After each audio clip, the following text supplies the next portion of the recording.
या कुन्देन्दुतुषारहारधवला या शुभ्रवस्त्रावृता या वीणावरदण्डमण्डितकरा या श्वेतपद्मासना या ब्रह्माच्युतशङ्कर प्रभृतिभिः देवैः सदा वन्दिता सा मां पातु सरस्वती भगवती निःशेषजाड्यापहा।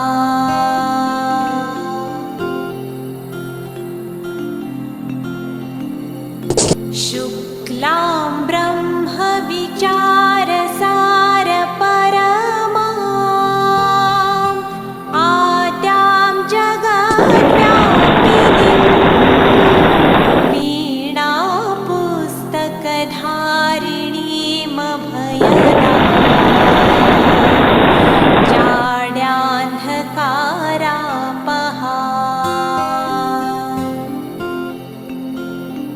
हस्ते स्फाटिकमालिकां विदधतीं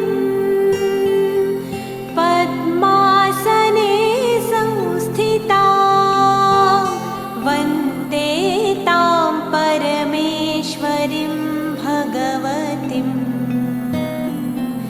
बुद्धिप्रदां शारदाम्।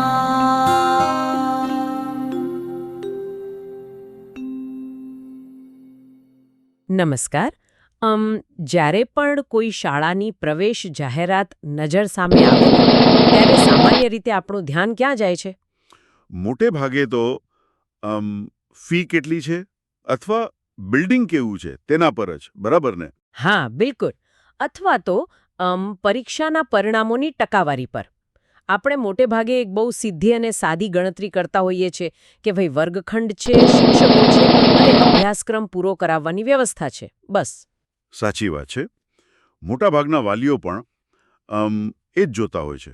પણ ક્યારેક કોઈ એવી માહિતી સામે આવે છે જે માત્ર સુવિધાઓનું એક લિસ્ટ નથી હોતી, પણ મતલબ ભવિષ્યની પેઢી કેવી રીતે તૈયાર થશે ને તેનો આખો નકશો રજૂ કરતી હોય છે.